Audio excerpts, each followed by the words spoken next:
2-июнда Кыргыз Улуттук университетинин кичи жыйындар залында Кыргызстандын тарыхынын жана тарыхнамасынын актуалдуу маселелери аттуу илимий практикалык конференция өткөрүлдү. Эл аралык деңгээлде уюштурулган илимий иш-чара көрүнүктүү илимпоз. Педагог тарых илимдеринин доктору профессор Жаныбек Жакыпбековдун 75 жылдык юбилейине арналган конференция тарых жана чөлкөм таануу факультети тарабынан демилгеленген.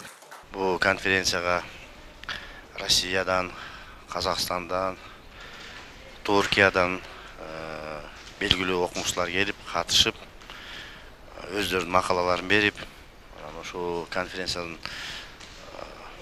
жыйыны боюнча ошол макалаларын чыгарып турабыз.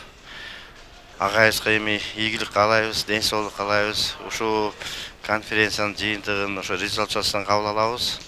Дагы көп албанамган мындай илимий чыгармачыларга алып кетебиз. Илимий конференцияга профессордук окутуучулук курам жана студенттерден тышкары Жаныбек Жакыпбековдун илимден тапкан достору жана бүтүрүүчүлөрү келишти. Алар маараке ээсин куттуктап, эмгектерин илимге кошкон салымын белгилешти. Мен агай менен 1973 жылдан бери таанышмын. Мына ошол 73 жылы мен 1-курска киргенде агай жаңы армиядан келип, анан илимий педагогикалык ишин ушу биздин курстан баштаган да. Мына ошол дээрлик жарым жылдан бери карай агай бизге устат болуп келатат. Мына бүгүнкү күндө кыргыз тарыхчылардын ичинен жанагы мен айткан эң татаал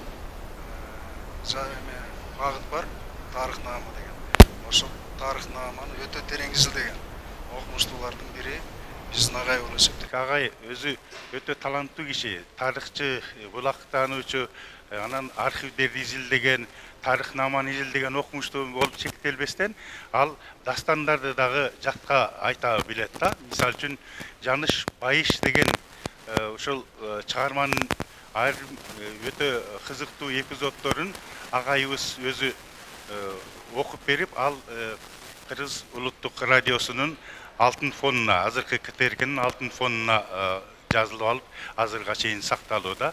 Бул бир эле учурда демек Кыргыздын көркөм өнөр мурасын дагы эл жерибизге сактап калуу үчүн ал жеке өзүнүн салымын кошту.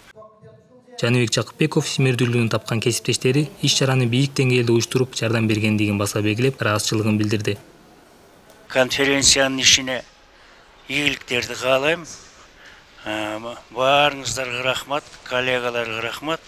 Конференция ийгиликтүү болсун. Мындан ары бизде ушул тарых илими өркүндөп өсө берсин. Жаштар азыркы окуп аткан магистранттар, аспиранттар бул проблеманы кызыгып изилдеп атышат. Келечеги жакшы болот деп ишенем.